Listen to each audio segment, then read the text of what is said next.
1940 की दहाई में हिंदुस्तान के सूबे उत्तर प्रदेश के गवर्नर रहे। अंग्रेज हुकूमत ने उन्हें अहम ओहदा इसलिए अता किया कि वो मुस्लिम लीग और कांग्रेस की सियासत से लाताल्लुक होकर अंग्रेजों की वफादारी का दम भरते थे। नवाब सतारी अपनी याददाश्तें लिखते हुए इंकिशाफ करते हैं कि एक बार उन्हें सरकारी ड्यूटी पर लंदन बुलाया गया। उनके एक पक्के अंग्रेज दोस्त ने, जो हिंदुस्तान में कलेक्टर रह चुका था, नवाब साहब से कहा, आइए आपको एक ऐसी जगह की सैर कराऊं जहां मेरे ख्याल में आज तक कोई हिंदुस्तानी नहीं गया होगा। नवाब साहब खुश हो गए। अंग्रेज कलेक्टर ने फिर नवाब साहब से पासपोर्ट मांगा कि वो जगह देखने के लिए हुकूमत से तहरीरी इजाजत लेनी जरूरी थी। 2 रोज बाद कलेक्टर इजाजतनामा साथ ले और कहा, हम कल सुबह चलेंगे, लेकिन मेरी मोटर में सरकारी मोटर वहां ले जाने की इजाजत नहीं। अगली सुबह नवाब साहब और वो अंग्रेज मंजिल की तरफ रवाना हुए। शहर से बाहर निकलकर बाएं तरफ जंगल शुरू हो गया। जंगल में एक पतली सी सड़क मौजूद थी। जूं-जूं चलते गए जंगल घना होता गया। सड़क के दोनों जानिब ना कोई ट्रैफिक थी, ना कोई पैदल मुसाफिर। नवाब साहब हैरान बैठे इधर उधर देख रहे थे। मोटर चलते चलते आधे घंटे से ज्यादा वक्त गुजर गया। थोड़ी देर बाद एक बहुत बड़ा दरवाजा नजर आया। फिर दूर सामने एक निहायत वसी और अरीज इमारत दिखाई दी। उसके चारों तरफ कांटेदार झाड़ियां और दरख्तों की ऐसी दीवार थी जिसे अबूर करना मुमकिन न था। इमारत के चारों तरफ जबरदस्त फौजी पहरा था। इस इमारत के बाहर फौजियों ने पासपोर्ट और तहरीरी इजाजतनामा गौर से देखा और हुक्म दिया कि अपनी मोटर वहीं छोड़ दें और आगे जो फौजी मोटर खड़ी है उसमें सवार हो जाएं। नवाब साहब और अंग्रेज कलेक्टर पहरेदारों की मोटर में बैठ गए। अब फिर इस पतली सड़क पर सफर शुरू हुआ। वही घना जंगल और दोनों तरफ जंगली दीवारों की, दरख्तों की दीवारें। नवाब साहब घबराने लगे तो अंग्रेज ने कहा, बस मंजिल आने वाली है। आखिर दूर एक और सुर्ख पत्थर की बड़ी इमारत नजर आई तो फौजी ड्राइवर ने मोटर रोक दी और कहा, यहां से आगे आप सिर्फ पैदल जा सकते हैं। रास्ते में कलेक्टर ने नवाब साहब से कहा, याद रखें आप यहां सिर्फ देखने आए हैं, बोलने या सवाल करने की बिल्कुल इजाजत नहीं। इमारत के शुरू में वसी दालान था। उसके पीछे मुतअद्दिद कमरे थे। दालान में दाखिल हुए तो एक बारिश नौजवान अरबी कपड़े पहने, सर पर अरबी रुमाल लपेटे एक कमरे से निकला। दूसरे कमरे से ऐसे ही 2 नौजवान और निकले। पहले ने अरबी लहजे में अस्सलाम वालेकुम कहा, दूसरे ने वालेकुम अस्सलाम, क्या हाल है। नवाब साहब ये मंजर देखकर हैरान रह गए। कुछ पूछना चाहते थे लेकिन अंग्रेज ने फौरन इशारे से मना कर दिया। चलते चलते एक कमरे के दरवाजे पर पहुंचे। देखा कि अंदर मस्जिद जैसा फर्श बिछा है। अरबी लिबास में मलबूस मुतअद्दिद तलबा फर्श पर बैठे हैं। उनके सामने उस्ताद बिल्कुल इसी तरह बैठे सबक पढ़ा रहे हैं जैसे इस्लामी मदरसों में पढ़ाते हैं। तलबा अरबी और कभी अंग्रेजी में उस्ताद से सवाल भी करते। नवाब साहब ने देखा कि किसी कमरे में कुरान मजीद पढ़ाया जा रहा है, कहीं किरात सिखाई जा रही है, कहीं तफसीर का दर्स हो रहा है, किसी जगह बुखारी शरीफ का दर्स दिया जा रहा है और कहीं मुस्लिम शरीफ का। एक कमरे में मुसलमानों और मसीहों के दरमियान मुनाजरा हो रहा था। एक और कमरे में फ़क़ही मसाइल पर बात हो रही थी। सबसे बड़े कमरे में कुरान का तर्जुमा मुख्तलिफ जुबानों में सिखाया जा रहा था। उन्होंने नोट किया कि हर जगह बारीक मसले मसाइल पर जोर है, मसलन गुस्ल का तरीका, वुजू, रोजे, नमाज और सजदे साहब के मसाइल, विरासत और रज़ात के झगड़े, लिबास और दाढ़ी की वज़ाक़ता, गा गा कर आयात पढ़ना, गुस्ल खाने के आदाब, घर से बाहर जाना, लौंडी और गुलामों के मसाइल, हज के मनासिक, बकरा दुम्बा कैसा हो, छुरी कैसी हो, दुम्बा हलाल है या हराम, हज और कज़ा नमाजों की बहस, ईद का दिन कैसे तय किया जाए और हज का कैसे, मेज पर बैठकर खाना, पतलून पहनना जायज है या नाजायज, औरत की पाकी और नापाकी के झगड़े, हुजूर की मेराज रूहानी थी या जिस्मानी, इमाम के पीछे सूरह फातिहा पढ़ी जाए या नहीं, तरावी 8 है या 20, नमाज के दौरान वुजू किया जाए तो आदमी क्या करे, वुजू टूट जाए तो आदमी क्या करे, सूद मुफरद जायज है या नाजायज वगैरह। एक उस्ताद ने सवाल किया, पहले अरबी फिर अंग्रेजी में, नहायत शुस्ता उर्दू में। जमात अब ये बताए कि नजर बद, तावीज गंड आसेब का साया बरहक है या नहीं। 35-40 की जमात बैक वक्त बैक आवाज पहले अंग्रेजी में बोली ट्रू ट्रू, फिर अरबी में यही जवाब और फिर उर्दू में। एक तालिब इल्म ने खड़े होकर कहा, अल उस्ताद, नीयत जरूरी है तो मुर्दा लोगों का हज बदल कैसे हो सकता है। यानी अगर हज के लिए नीयत जरूरी है या किसी भी काम के लिए नीयत जरूरी है तो मुर्दा लोगों का हज बदल कैसे हो सकता है। कुरान तो कहता है हर शख्स अपने अमाल का जिम्मेदार है। उस्ताद बोले, कुरान की बात मत करो, रिवायात, विर्द और इस्तिखारे में मुसलमानों का ईमान पक्का करो, सितारों, हाथ की लकीरों, मुकद्दर और नसीब में उन्हें उलझाओ।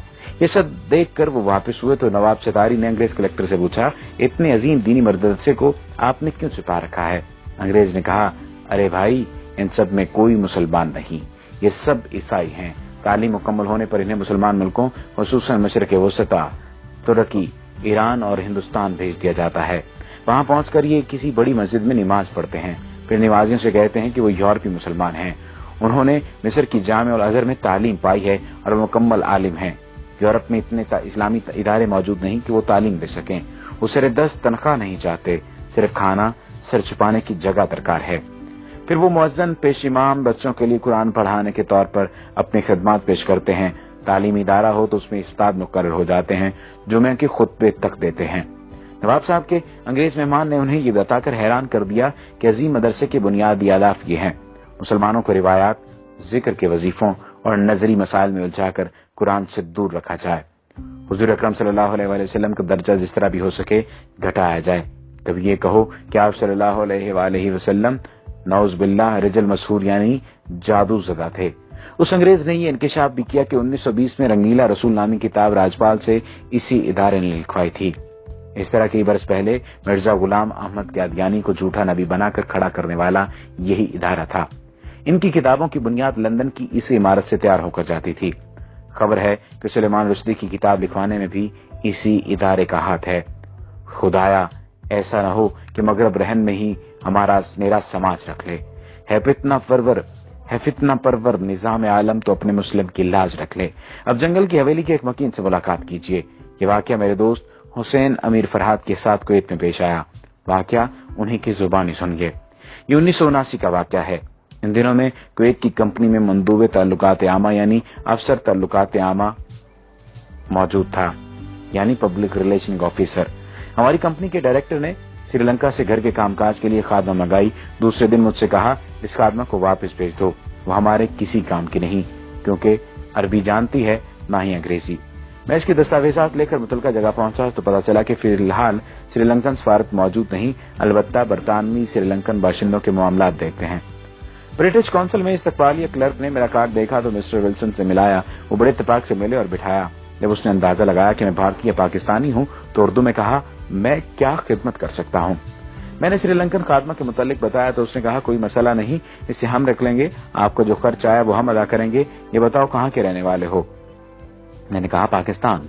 वो बोला, वो तो बहुत बड़ा मुल्क है। मैंने कहा, पेशावर का रहने वाला हूँ। पश्तो में पूछा, कौन सी जगह। मैंने बताया, नौशहरा। जब मैंने गांव का नाम बताया तो उसकी आंखों में अजीब चमक पैदा हो गई। फिर वो मुख्तलिफ लोगों को पूछने लगा। मैंने बताया कि कौन मर गया है और कौन जिंदा है।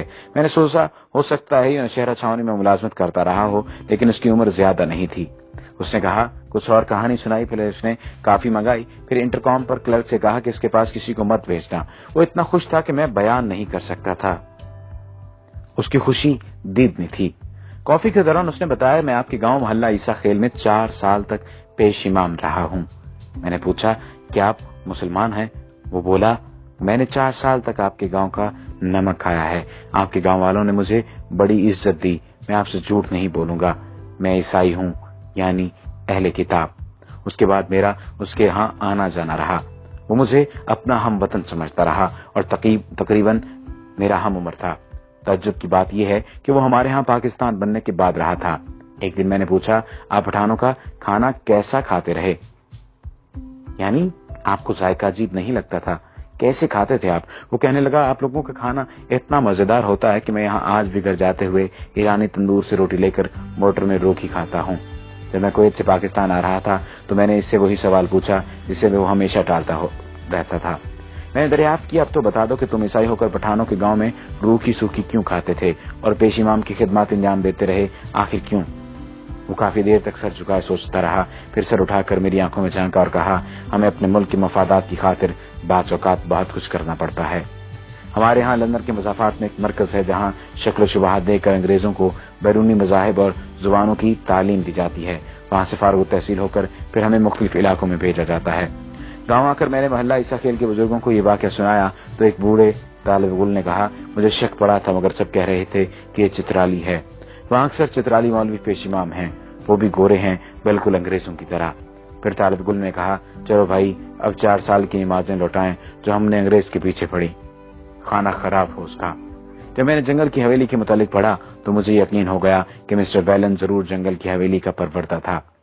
ये मजमून 90 की दहाई में उर्दू डाइजेस्ट में शाया हुआ था। यहूदो हनूद की साजिशें बदस्तूर जारी हैं। یہ مضمون اس نیت سے ضروری ترمیم اور اضافے کے ساتھ دوبارہ بھی شائع کیا گیا تاکہ سادہ لوگ مسلمان باخبر رہیں کہ دشمن انہیں کمزور کرنے کے لیے